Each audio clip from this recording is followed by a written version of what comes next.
अस्सलाम वालेकुम सामाइन। हज कमेटी ऑफ इंडिया की तरफ से लेटेस्ट सर्कुलर आया है जिसमें स्टैंडर्ड बैगेज और जमज़म के लिए एक स्पेशल इंस्ट्रक्शन है जो आप लोगों को सुनना चाहिए। हज कमेटी ऑफ इंडिया की तरफ से लेटेस्ट सर्कुलर आया है जिसमें स्टैंडर्ड बैगेज के लिए स्पेशल इंस्ट्रक्शन दी गई है।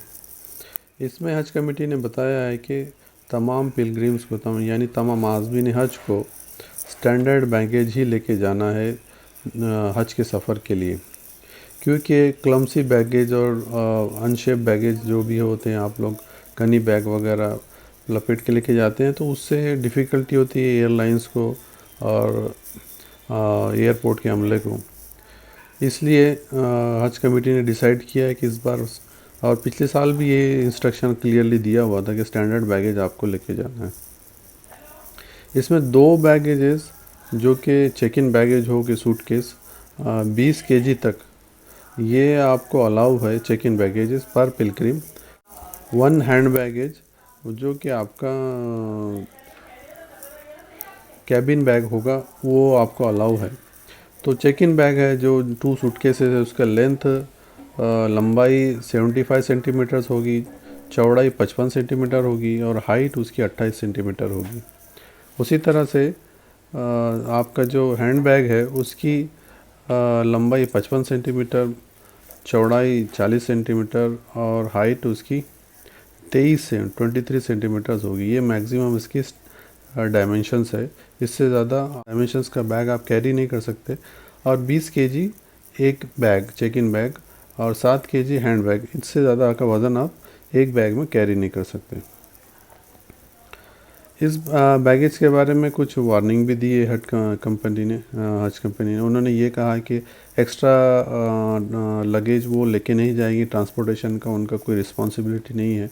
और नॉन कंप्लायंस होगा, यानी अगर आप ये स्टैंडर्ड बैगेज के इंस्ट्रक्शन को फॉलो नहीं करेंगे तो हज जर्नी आपका फॉरफिट हो सकता है, यानी कैंसिल हो सकता है। और आप एक यहाँ पर लिखा है कि non compliance is liable to lead to cancellation of Hajj journey and forfeiture of the entire amount deposited at any stage of journey.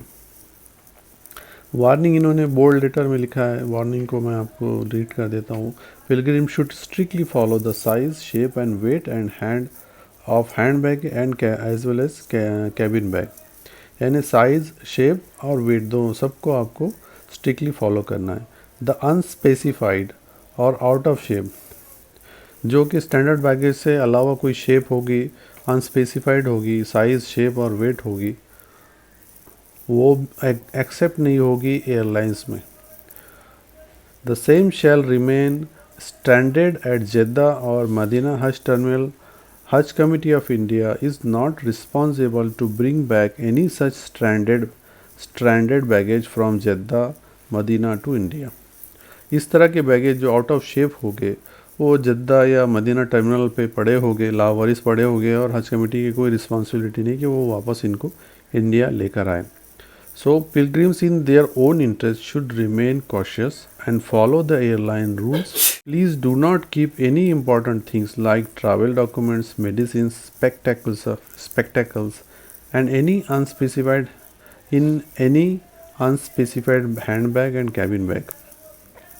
सो हज पिलग्रिम को अपने खुद के इंटरेस्ट में ये इंस्ट्रक्शन फॉलो करना है, क्योंकि उनका नुकसान हो सकता है। और उसके साथ साथ ये भी इंस्ट्रक्शन दी है कि जो अनस्पेसिफाइड और आउट ऑफ शेप बैगेज है उसमें आपका ट्रैवल के इंपॉर्टेंट डॉक्यूमेंट लाइक पासपोर्ट या टिकट्स वगैरह, मेडिसिन्स, आपका चश्मा वगैरह नहीं रखना है, क्योंकि वो जद्दा एयरपोर्ट पे, मदीना एयरपोर्ट पे रह जाएगा, फिर आपको बाद में दिक्कत हो सकती है। सो एक और इंस्ट्रक्शन यहाँ दिया है हज कमेटी ने कि आपने जो स्टैंडर्ड बैगेज है इस पर कवर नंबर, नाम, आपका एड्रेस और फ्लाइट नंबर और एम्बार्केशन पॉइंट का डिटेल बोल्ड लेटर में आपको वहाँ पर उस पर लिखना है बैगेज पे, या एक स्टिकर बना के चिपकाना है। स्टिकर का आपको सैंपल यहाँ पर हमने साथ में लगाया हुआ है, वो देख सकते हैं। ये अगर डिटेल उस बैगेजेस पे नहीं हो तो एयरपोर्ट पे, दोनों टर्मिनल पे, बॉम्बे पे भी या फिर जद्दा या मदीना में आपको ये बैगेजेस को ढूंढने में दिक्कत हो सकती है। इसके अलावा इस सर्कुलर में जमज़म वाटर के लिए भी इंस्ट्रक्शन है कि किंगडम ऑफ सऊदी अरबिया ने ये डिसाइड किया है कि जमज़म वाटर का कैन जो है अब हम लोग जो बैगेजेस में अपना चेक इन बैगेजेस में लेके आते हैं वो अलाउ नहीं किया है, तो उसके लिए स्ट्रिक्ट नो है। तो इसलिए सभी को का इंस्ट्रक्शन दिया है कि ये बैगेजेस में अगर आपके जमज़म मिलता है या कोई भी आप प्रोहिबिटेड आइटम मिलता है तो वो सीज़ हो जाएगा, यानी ज़ब्त हो जाएगा एयरपोर्ट पर। आपको जमज़म का कैन 5 लीटर का आपके डिसएम्बार्केशन पॉइंट, यानी जहाँ पर आप हज का पूरा सफ़र कंप्लीट करके अपने वतन वापस आएंगे और जिस एयरपोर्ट पे उतरेंगे वहाँ पर आपको 5 लीटर का कैन पर पिलग्रिम, यानी हर हाजी को 5 लीटर का कैन वैसे तोहफे में मिलेगा। ये नॉर्म्स हैं या हज कमेटी ने प्रोवाइड किए हैं और इसके बारे में सभी को ट्रेनिंग में भी बताया गया है। आपके हज के ट्रेनिंग जो हो रही है उसमें भी ये सारी चीज़ें बताई गई है। इसके अलावा ये भी बताया गया है कि ये नॉर्म्स को आपको स्ट्रिक्टली कंप्लायंस करना है, लोगों को बताना है और बार बार बताना है ताकि सारे हज पिलग्रिम्स इस कंप्लायंस के बारे में, ये नॉर्म्स के बारे में, ये रूल के बारे में, स्टैंडर्ड बैगेज और जमज़म वाटर के बारे में जान सके और इसका कंप्लायंस यानी इसको फॉलो करे। ये और इसके साथ में ये भी हज कमेटी ने स्ट्रेस किया है कि ये लोग हज कमेटी एयरलाइंस को, एनजीओज़ को, सबको ये स्टैंडर्ड बैगेजेस का इंस्ट्रक्शन के बारे में इंस्ट्रक्शंस देगी ताकि वो लोग भी इस स्टैंडर्ड बैगेजेस को, इंस्ट्रक्शन को फॉलो करें। उम्मीद करता हूँ ये इन्फॉर्मेशन आप लोगों के लिए कारआमद होगी और आप लोग ये इन्फॉर्मेशन, स्टैंडर्ड बैगेज और जमज़म के बारे में इन्फॉर्मेशन को फॉलो करेंगे। अल्लाह आप लोगों का सफ़र आसान करे और हज की तमाम मुश्किलों को दूर करे और हज आसान करे, को कबूल करे। आमीन।